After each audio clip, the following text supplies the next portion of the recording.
आप किस बिहाफ पे सम्राट चौधरी को गृह मंत्री बना दिया, बुलडोजर चलवा दिया। देखिए नालंदा, समस्तीपुर, मुजफ्फरपुर में क्या हो रहा है, गरीबों का घर उजाड़ दिया, अपने मकानें तोड़ दी। क्या बोलेगा चिराग पासवान? दम है? जाके बोल दे। नीतीश जी में दम है? बोल दे। सब हाईजेक लोग हैं। ये सिर्फ वहां बीजेपी का चलने वाला है, सम्राट चौधरी का चलने वाला है, विजय सिन्हा का चलने वाला है, मोदी जी अमित शाह जी की रणनीति के अकॉर्डिंग वहां काम होने वाला है। चिराग पासवान कितना भी हाथ पर मार ले, कितना भी दिमाग लगा ले, भाई मन में तो है ही है कि पुलाव खाया जाए, लेकिन पुलाव खाने के लिए दिमाग चाहिए, पुलाव खाने के लिए मेहनत चाहिए, पुलाव खाने के लिए जो है गिरना पड़ेगा, नीचे गिरना पड़ेगा। लेकिन वो करते भी है, लेकिन फिर भी नहीं मिल रहा। अफसोस की बात है। लेकिन कहीं ना कहीं हाँ अफसोस तो होगा कि चिराग पासवान को वो ये होगा कि भाई सम्राट चौधरी को ये मिल गया, वो मिल गया, हमें कुछ नहीं मिला। तो दिमाग तो लगा रहा है, लेकिन वो दिमाग काम नहीं कर रहा। नीतीश कुमार भी हाईजेक है, वो भी कुछ नहीं कर पा रहा। लेकिन हनुमान के काम काज कर रहे हैं। नहीं बिल्कुल, देखिए ये उनके शराफत का फायदा उठाया गया है। चिराग पासवान के साथ नाइंसाफी तो हुई है भाई। देखिए जिसके साथ कोई सीट नहीं आता है, कोई कुछ नहीं आता, उसको मंत्रालय में दे देते हैं। सम्राट चौधरी को गृह मंत्री बना देते हैं आप, और इधर नीतीश कुमार से मंत्रालय छीन लेता है। चिराग पासवान से क्या दुश्मनी है, इनसे क्या बेईमानी है? तो देखिए ये सब चीज सिस्टमेटिक हुआ है, सारा चीज खेल है। हमको लगता है लोकसभा चुनाव में उनको कोई जिम्मेदारी दी जाए, क्योंकि जब उनके चचे वाली लड़ाई शुरू हुई थी तो उस टाइम भी वो अकेले पड़ गए थे। तो कह रहे थे नहीं मोदी जी हैं, हनुमान है। तो इससे ही समझ में आ गया, वो अल्फाज, वो लहजा ही बता दिया था कि इनका जो नरमाहट है, यानी कि जो उनकी मतलब दयालुपन है ना, वो बताती है कि कुछ ना कुछ मिलने वाला मिलेगा। लेकिन हाँ इसमें मिलना चाहिए यार, इतना अच्छा परफॉर्मेंस है, इतना मेहनत कर भाई इतना सीटें लाए हैं 20 से 19 के आसपास, अब फिर भी नहीं मिला था, ये नाइंसाफी की बात है। लेकिन बीजेपी और एनडीए में भाई ये सब नहीं देखा जाता है। ये देखा जाता है कौन कितना बड़ा लुच्चा है, कौन कितना बड़ा लफंगा है, कौन कितना झुक सकता है, कौन कितना गोबर खा सकता है, कौन कितना जो है सरकार के नामा पढ़ सकता है, भाजपा नामा, बीजेपी नामा या मोदी नामा, उन्हीं को जो है जगह मिलता है, और वो मिला है। लेकिन चिराग पासवान का बोल भी अब कुछ बदला सा दिख रहा है। नहीं दिखना चाहिए। देखिए अरे अगर वो पलटी भी मार देते हैं, या वो नीतीश के साथ मिलकर फिर से सरकार बना देते हैं, या तेजस्वी के यहाँ चले जाते हैं, कुछ भी कर लेते हैं, उनके अंदर इतनी हैसियत गुर्दा नहीं है जमीन में कि वो सरकार के खिलाफ जाकर कोई एक्शन ले सकते हैं। एक चू तक तो निकलती नहीं है। मैं इंटरव्यूज उनका देख रहा हूँ,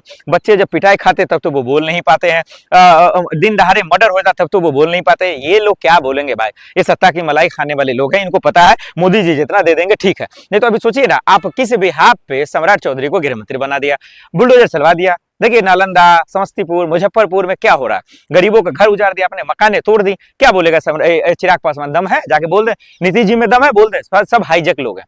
ये सिर्फ वहां बीजेपी का चलने वाला है, सम्राट चौधरी का चलने वाला है, विजय सिन्हा का चलने वाला है, मोदी जी अमित शाह जी की रणनीति के अकॉर्डिंग वहां काम होने वाला है। चिराग पासवान कितना भी हाथ पर मार ले, कितना भी दिमाग लगा ले, भाई मन में तो है ही है कि पुलाव खाया जाए, लेकिन पुलाव खाने के लिए दिमाग चाहिए, पुलाव खाने के लिए मेहनत चाहिए, पुलाव खाने के लिए जो है गिरना पड़ेगा, नीचे गिरना पड़ेगा। लेकिन वो करते भी है, लेकिन फिर भी नहीं मिल रहा। अफसोस की बात है। लेकिन कहीं ना कहीं हाँ अफसोस तो होगा कि चिराग पासवान को वो ये होगा कि भाई सम्राट चौधरी को ये मिल गया, वो मिल गया, हमें कुछ नहीं मिला। तो दिमाग तो लगा रहा है, लेकिन वो दिमाग काम नहीं कर रहा। नीतीश कुमार भी हाईजेक है, वो भी कुछ नहीं कर पा रहा। लेकिन सम्राट चौधरी तो देख रहे नीतीश कुमार को कह रहे हैं वो उनका एज हो गया है, इसीलिए उनको ये तमाम मंत्रालय या तमाम वो चीजें नहीं दी जा रही है। गृह मंत्रालय हमारे पास है, हम बिहार का विकास करेंगे।